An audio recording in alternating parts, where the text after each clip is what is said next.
All right, welcome back. Bob Pompeani with you until 11 o'clock. And join us for the #1 Cochran Sports Showdown.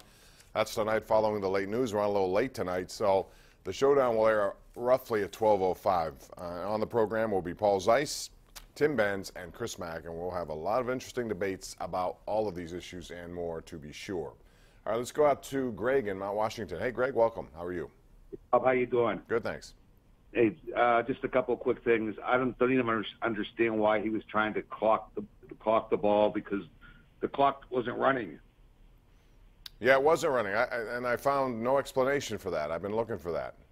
Yeah, I mean, the clock was actually running. It was running down. It shouldn't have been. So you didn't even have to clock the ball.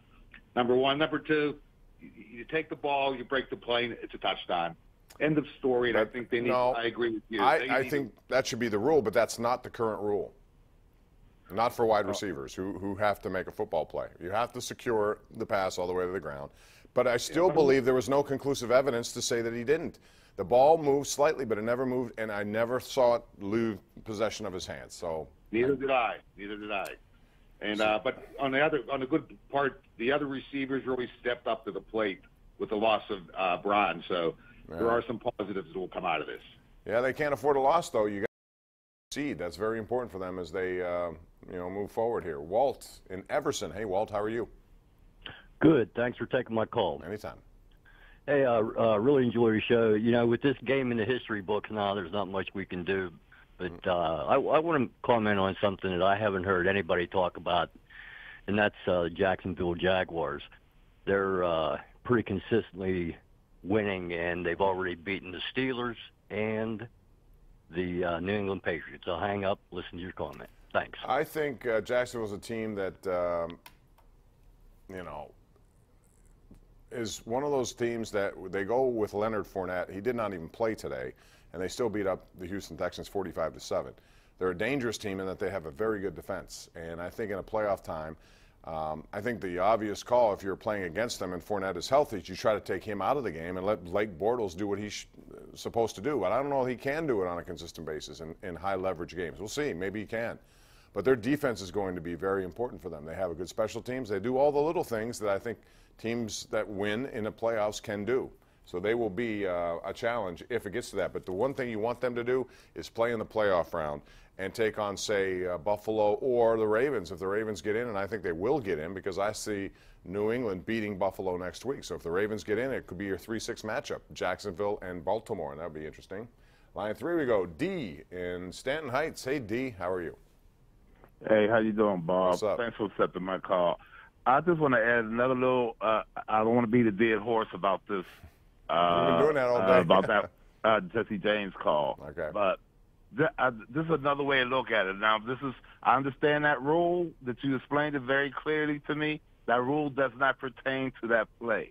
When he caught the ball in the air, he actually brought it close, not to his body, but close to his body. Then he stretched out. He did. So he had possession, and he scored. And now it may have moved after he stretched it out, but he had complete possession because he brought it towards his body.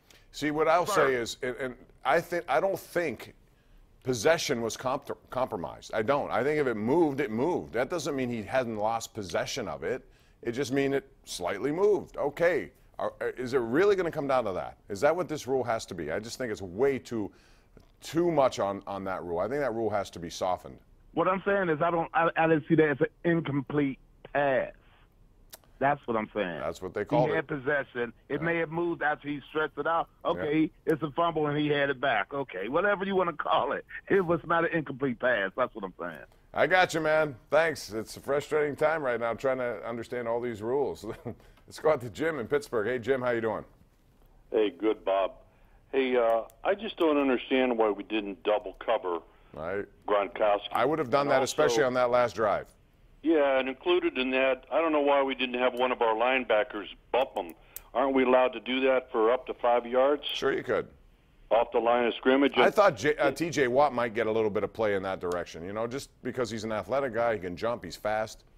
He looks like Gronkowski. And also, I mean, they made adjustments on Brian. He was really good in the first half, but I don't think he had a catch in the second half, did he? Much easier without Antonio Brown. You know, he did have one. It was only, remember, it was like a 3rd and 18 play, and he got like 6 yards underneath coverage. So okay, I don't know. It just seemed like they were making adjustments. They probably double-teamed Bryant in the second half, but not having much AD, easier with no really Antonio hurt us. Brown, though. That's true. Thanks, man. Appreciate Yeah. the call. We got to go to another break, so we'll try to get more in when I come back. We're right here live on Pittsburgh CW.